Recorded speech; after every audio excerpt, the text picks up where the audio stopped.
एक ही कारण है, वागड़ का विकास। विकास कोई कर सकता है तो सिर्फ भारतीय जनता पार्टी कर सकती है। मुझे यकीन है कि Bharatiya Janata party double engine की सरकार राजस्थान में भी विकास करेगी और भारत के अंदर भी विकास होगा। जहां तक वागड़ का सवाल है, रेल का काम स्टार्ट हो गया है, न्यूक्लियर पावर प्लांट क्योंकि भारत सरकार का है वो भी काम होगा। दो नेशनल हाईवे सड़कें बाकी वो काम होगा और काम के अंदर कोई कमी नहीं रहेगी। मानगढ़ का शहीद स्मारक का काम है, वो प्रधानमंत्री जी आए थे और निश्चित रूप से। राजनीतिक चेस बोर्ड पर चुनावी चालें, राजस्थान की लोकसभा सीटों पर नजर। राजस्थान में चुनावी बिसात पर उम्मीदवारों की अदला बदली। क्या आप जानते हैं कि राजनीतिक दल कैसे अपने उम्मीदवारों को चुनावी मोहरे की तरह इस्तेमाल करते हैं?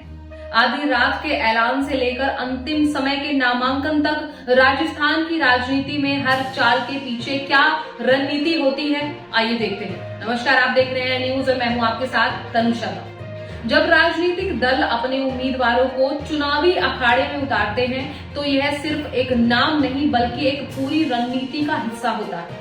इस बार कांग्रेस ने डॉक्टर सीपी जोशी को भीलवाड़ा लोकसभा सीट से मैदान में उतारा है, जहां 26 अप्रैल को मतदान होना है। डॉक्टर जोशी ने 2009 में इसी सीट से जीत हासिल की, जब डॉक्टर मनमोहन सिंह प्रधानमंत्री थे और वे कैबिनेट मंत्री भी रहे। इस बीच भाजपा ने सुभाष तंबोलिया को बागीडोरा विधानसभा उपचुनाव के लिए उतारा है, जो कांग्रेस छोड़ बीजेपी में शामिल हुए थे। बागीडोरा सीट महेंद्रजीत सिंह मालवीय के कांग्रेस से भाजपा में जाने के बाद खाली हुई थी। वैसे इस मुद्दे पर 2004 से 2024 तक राजस्थान की जनता ने विभिन्न मुद्दों पर अपनी राय दी है और मतदान पैटर्न में भी बदलाव आया है। विकास, शिक्षा, स्वास्थ्य सेवाएं और रोजगार जैसे मुद्दे हमेशा से मतदाताओं के लिए महत्वपूर्ण रहे हैं। इस बार के चुनाव में भी ये मुद्दे प्रमुख हैं और उम्मीदवारों की चुनावी चालें इन्हीं मुद्दों के इर्द गिर्द घूमती नजर आती हैं। राजस्थान की राजनीति में बीते 2 दशकों में जनता के मुद्दे और मतदान पैटर्न में जो परिवर्तन देखने को मिले हैं, वे न केवल राज्य की बल्कि राष्ट्रीय राजनीति के लिए भी निर्णायक साबित हुए। 2004 से लेकर 2024 तक जनता ने अपनी आवाज उठाई है और अपने वोट के माध्यम से अपनी इच्छाओं को प्रकट किया है। विकास, शिक्षा, स्वास्थ्य और रोजगार जैसे मुद्दे जो हमेशा से मतदाताओं के लिए महत्वपूर्ण रहे हैं, इस बार भी चुनावी चर्चा का केंद्र बिंदु है।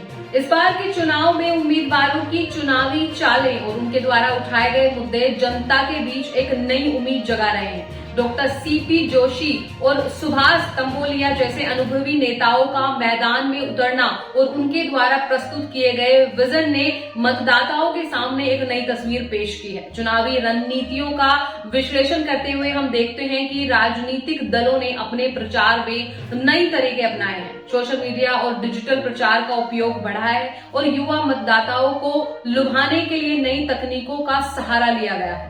इसके अलावा जनता के बीच सीधे संवाद की कोशिशें भी बढ़ी हैं। आगे देखना दिलचस्प होगा कि इन चुनावों के परिणाम क्या होंगे और ये परिणाम राजस्थान की राजनीति के साथ साथ राष्ट्रीय राजनीति पर किस प्रकार का प्रभाव डालेंगे। जनता की उम्मीदें और उनके वोट की ताकत एक बार फिर से नई सरकार का निर्माण करेगी और यही लोकतंत्र की सबसे बड़ी ताकत है। फिलहाल इस रिपोर्ट में बस इतना ही। मैं तनु शर्मा आपसे विदा लेती हूँ, फिर मिलती हूँ एक नई अपडेट के साथ। तब तक के लिए आप देखते रहिए एड न्यूज। नमस्कार।